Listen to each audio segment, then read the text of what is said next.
रोज रोज एक ही जैसा काम करके फ्रेंड हम बोर हो जाते हैं। अगर रोज की काम अगर थोड़ा सा टिप्स के थ्रू हम कर पाए ना, काम हमारा एकदम आसान हो जाएगा। ऐसे ही कुछ छोटे छोटे टिप्स शेयर करने वाली हूँ फ्रेंड, जो हमारे डेली लाइफ को और भी ज़्यादा आसान बना देगा। उम्मीद करती हूँ टिप्स आप लोगों को काम आएगा। तो चलिए पहला जो टिप्स है देख लेते हैं। आलू तो हम सभी लोग ही खाते हैं। आलू खाने के बाद, कटने के बाद इसका जो छिलका है ना फेंक देते हैं, लेकिन इसका छिलका बहुत ही काम का होने वाला है। हमारे घर में जो इस तरह का आईना होते हैं ना, कई बार देखा जाते हैं आईने में दाग धब्बे लग जाते हैं, अच्छे तरीके से चेहरा हम देख नहीं पाते हैं।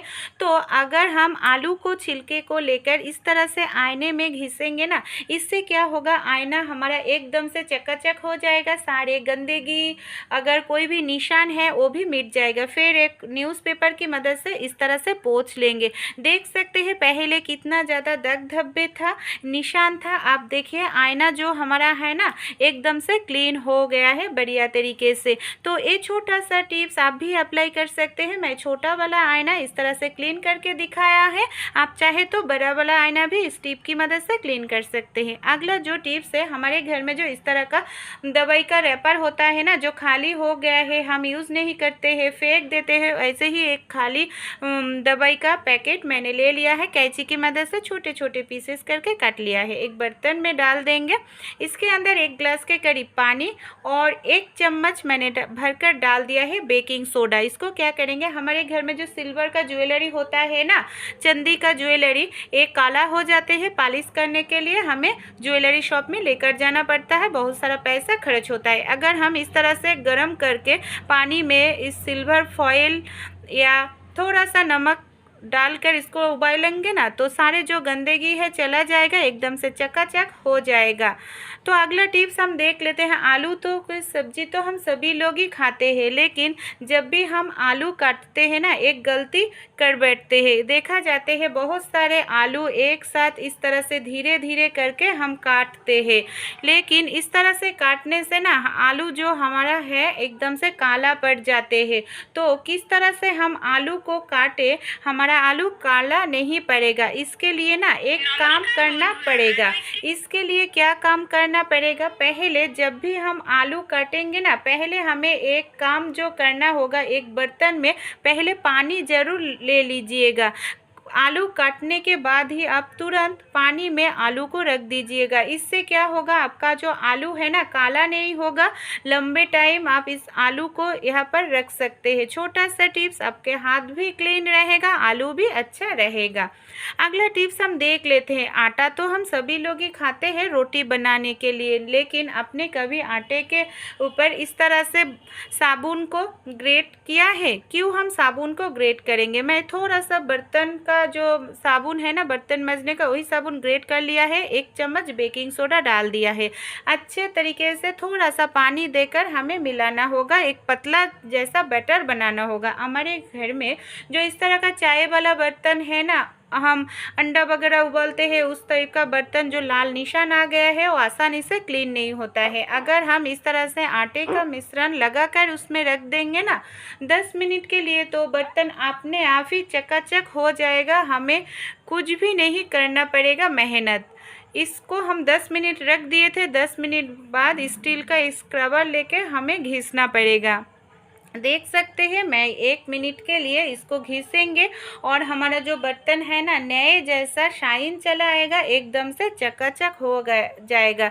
मैं आपको साफ पानी से भी धोकर दिखाऊंगी फ्रेंड, जो कितना बढ़िया रिज़ल्ट हमें मिला है। देखिए साफ पानी से धोने के बाद देख सकते हैं रिज़ल्ट जो है आपके सामने है। अगर आपके बर्तन भी इस जैसा निशान आ गया है एल्युमिनियम का बर्तन, तो ये टिप्स आप भी ज़रूर अप्लाई कीजिएगा, आपको भी फ़ायदा होगा।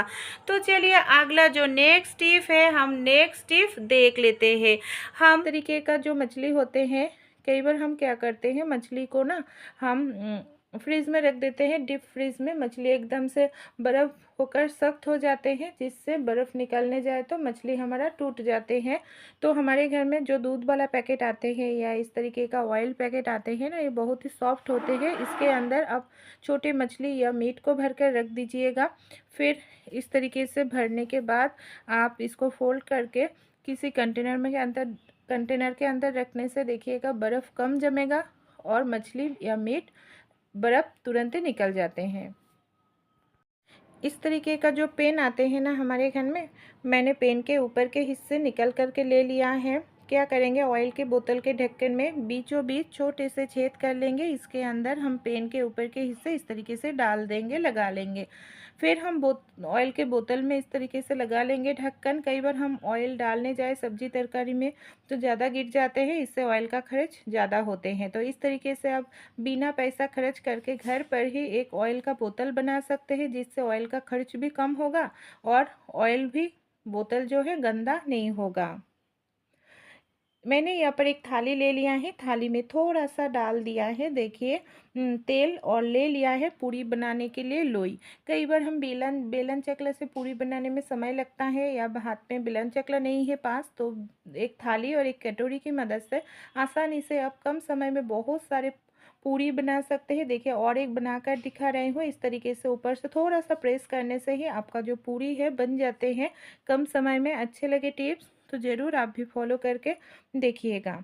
कई बार हम मसाला वगैरह करने जाते हैं और हमारे घर में बिजली नहीं रहते हैं, तो उस टाइम हम प्रॉब्लम में पड़ जाते हैं। बिजली ना रहे तो खलबट्टे नहीं है तो भी समझता है, एक बोतल की मदद से आप आसानी से मसाला कर सकते हैं। मैंने एक बोतल ले लिया है, पानी वाला बोतल, जिसके नीचे वाले हिस्से प्लेन है और इसको कट करके हमें लेना पड़ेगा। ये देखिए बोतल को कट कर लिया है। मैं यहाँ पर प्याज, टमाटर, हरी मिर्च, लहसुन, अदरक, आप इस तरीके से मसाले को आसानी से पेस्ट कर सकते हैं बिना मिक्सर, बिना कोई सिलबट्टे के। और देखिए बेलन की मदद से इस तरीके से थोड़ा थोड़ा टैप करेंगे तो मसाला पेस्ट जैसा बन जाएगा। अगर आप मसाला पाउडर बनाना चाहते हैं, धनिया, जीरा, तो इसको भून लीजिएगा। फिर इस तरीके से आप करेंगे ना, आसानी से मसाला पाउडर भी बन जाएगा। ये देखिए मेरा तो कितना बढ़िया तरीके से मसाला का पेस्ट बन गया है। इमरजेंसी टाइम में ये छोटा सा टिप्स आप भी फॉलो करके देखिएगा फ्रेंड। उम्मीद करती हूँ आपको भी आपका जो मसाला है आसानी से बन जाएगा बिना बिजली खर्च किए हुए। अगला जो टिप्स है हमारे घर में, जिसके इस तरीके से छोटे बच्चे होते हैं ना, कई बार प्रॉब्लम क्या होते हैं, छोटे बच्चे कई बार स्विच बोर्ड में जो फ्लाक होते हैं इसके अंदर उंगली डाल देते हैं और बड़ा हादसा हो जाते हैं। तो बिंदी तो हम सब महिलाएं यूज़ करते हैं। फ्लाक के जो छोटे छोटे छेद होते हैं उसके अंदर आप इस तरीके से बिंदी को डाल दीजिएगा। बिंदी डालने से छोटे बच्चे इसके अंदर उंगली नहीं डाल पाएगा और जो हादसा होने वाले हैं वो भी रुक जाएगा। और एक टिप्स बताने वाली हूँ जिससे हमारा बिजली का जो बिल है कम आएगा फ्रेंड। जब भी हम फ़ोन वगैरह चार्ज करते हैं ना, स्विच ऑन करके ही रखते हैं। इससे क्या होते हैं, बिजली पहुँचती है चार्जर में, इलेक्ट्रिक बिल ज़्यादा आते हैं। तो जब भी आपका काम ख़त्म हो जाए तो स्विच को ऑफ करके ही रखिएगा। इससे देखिएगा बिजली का बिल बहुत ही कम आएगा। कई बार हमें बहुत सारा लहसुन छीलना है और नाखून से छीलने जाए तो बहुत समय लगता है, नाखून गंदा हो जाते हैं। तो एक काम कीजिएगा, लहसुन के कली को अलग कर लीजिएगा, एक डिब्बे में भर लीजिएगा।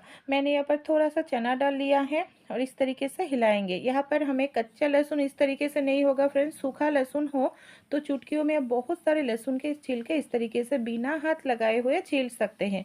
देखिए मेरा तो छिलका जो है एकदम से निकल गया है। ये छोटा सा टिप्स आप भी एक बार फॉलो करके ज़रूर देखिएगा। हम मैदा तो घर में लेकर आते हैं। कई बार होता है रेगुलर मैदा यूज़ नहीं करते हैं तो मैदा में कीड़ा लग जाता है, गंद हो जाते हैं गर्मियों में टाइम।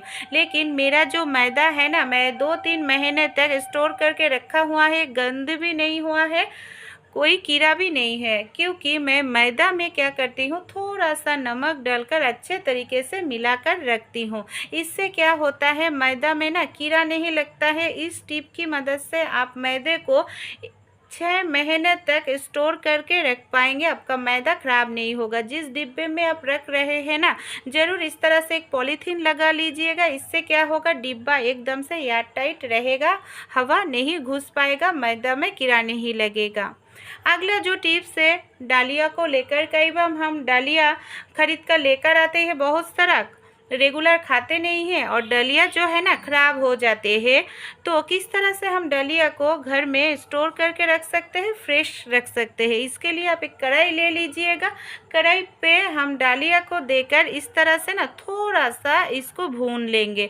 इस तरह से भूनने से क्या होगा, इसमें ना कीड़ा नहीं लगेगा। आप चाहे तो 1 साल तक इसको स्टोर करके रख सकते हैं। 1 मिनट भूनने के बाद ठंडा कर लीजिएगा बढ़िया तरीके से। फिर एयर टाइट कोने कंटेनर में आप इसको भर कर रख दीजिएगा, तो ख़राब नहीं होगा।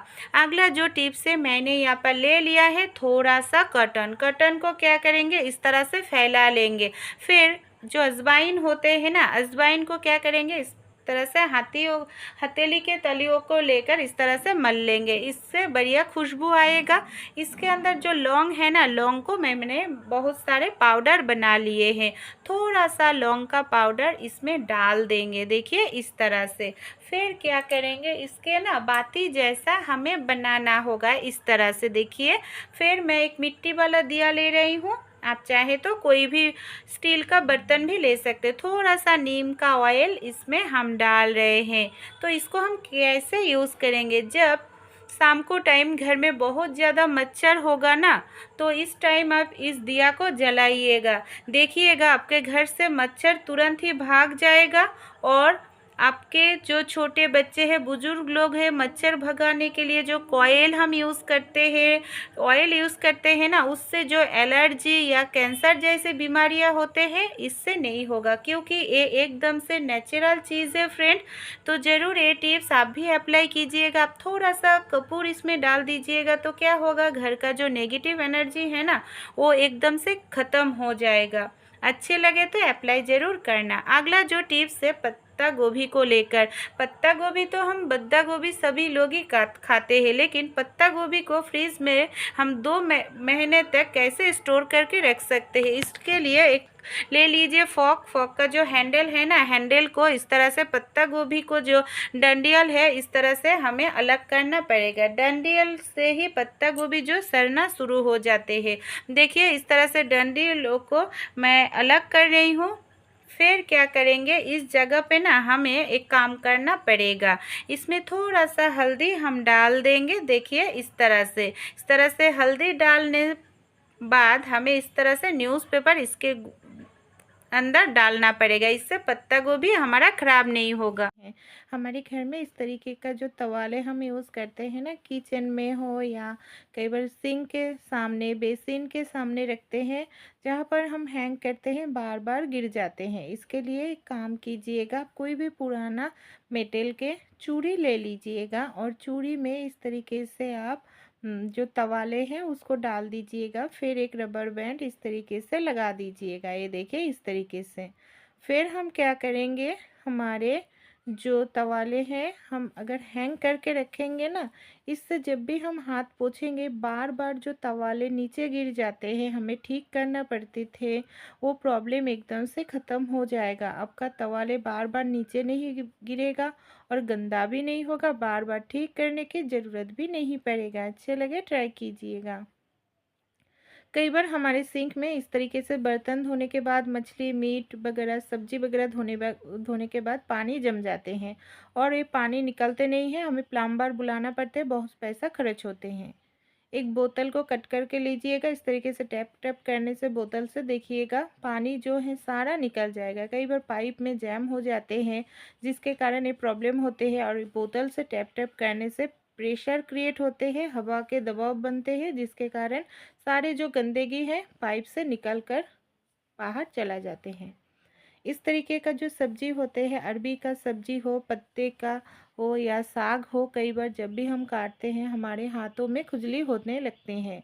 तो जब भी आप अरबी का सब्जी काटे, साग हो या सब्जी हो, थोड़ा सा हाथों में आप ऑयल इस तरीके से लगा लीजिएगा। फिर अगर आप अरबी की सब्जी काटेंगे ना, अरबी का सब्जी का जो रस है, जो हाथों में लगने का कारण खुजली होते हैं, वो एकदम से ख़त्म हो जाएगा। ये देखिए मैं काट रही हूँ। ये छोटा सा टिप्स आप भी ट्राई करके देख सकते हैं, फ़ायदा होगा। हमारे घर में बच्चों का इस तरीके का जो गेंजी होते हैं, कई बार जो गेंजी का जो गला होते हैं ना, बड़ा हो जाते हैं और काद से निकल जाते हैं, ख़राब लगते हैं, छोटा बच्चों का हो या बड़ों का। तो इसके लिए ना एक छोटा सा टिप्स फॉलो कीजिएगा। दोनों साइड से आप इस तरीके से गेंजी हो या टॉप हो फोल्ड कर लीजिएगा। फिर ले लीजिएगा सुई धागा की मदद से आप इसको इस तरीके से सिलाई कीजिएगा। इस तरीके से सुई धागा की मदद से सिलाई करने से आपका गेंजी का जो गला है छोटा हो जाते हैं और फिर आप आसानी से इसको पहन सकते हैं। और देखिए नया जैसा डिज़ाइन भी हो गया है। और भी खूबसूरत बनाने के लिए मैंने 2 मोती ले लिया है। दो मोती को सामने वाला हिस्से में हम इस तरीके से लगा देंगे फ्रेंड, ये देखिए। और हमारा जो टॉप या गेंजी का लुक है एकदम से चेंज हो जाएगा, बढ़िया लगेगा देखने में। आप भी ये छोटा सा टिप्स फॉलो करके देखिएगा। देखिए मेरा तो कितना बड़ा था गेंजी, देखिए कब कितना सुंदर लग रहा है देखने में। अभी अच्छे लगे टिप्स तो ज़रूर फॉलो करके देखिएगा। कई बार चावल हम गैस पर पकाने के लिए छोड़कर रखकर कोई दूसरा काम करने जाते हैं। दूसरा काम करने जाए तो प्रॉब्लम क्या होते हैं, चावल कई बार नरम हो जाते हैं और एकदम से बर्बाद हो जाते हैं। इसके लिए ना छोटा सा काम कीजिएगा, जब भी आपका चावल ज़्यादा पक जाए, नरम हो जाए, तो उस टाइम गैस आप तुरंत ही बंद कर दीजिए। फिर आप ले लीजिएगा थोड़ा सा कुकिंग ऑयल। कुकिंग ऑयल चावल में डाल दीजिएगा 1-2 चम्मच के करीब। फिर अच्छे से आप चावल में इस तरीके से कुकिंग ऑयल को मिला लीजिएगा। इससे चावल आपस के एक के साथ एक नहीं चिपकेगा, खिला खिला बनेगा। फिर हम क्या करेंगे, चावल के अंदर डाल देंगे बर्फ़। बर्फ़ डालने से क्या होगा, चावल का जो टेम्परेचर है वो तुरंत ही कम हो जाएगा। जो चावल एकदम से ज़्यादा नरम हो गया था, बर्फ़ डालने के बाद अच्छे से मिला लीजिएगा। फिर चावल का जो पानी है इसको निकाल कर के फेंक दीजिएगा, चावल खिला खिला बनेगा। रोटी तो हम सभी लोग ही खाते हैं फ्रेंड। कई बार रोटी बनाने के समय आटा हम ज़्यादा डाल देते हैं और ज़्यादा आटा डालने से गैस एसिडिटी हो जाते हैं। तो एक चाय वाला छन्नी में 1 चम्मच या 2 चम्मच आपको आटा जितना बड़ा बनाए उस हिसाब से आटा लेकर इस तरीके से डालने से आपका जगह भी गंदा नहीं होगा और रोटी बेलने के समय आटा भी ज़्यादा नहीं गिरेगा और रोटी भी आप अच्छे से बना पाएंगे। ये देखिए, और आटा के डिब्बे में आपको डायरेक्ट हाथ डालने की ज़रूरत नहीं पड़ेगा। इससे आपका आटा जो है वो भी ख़राब नहीं होगा, है ना। कमाल के टिप्स अच्छे लगे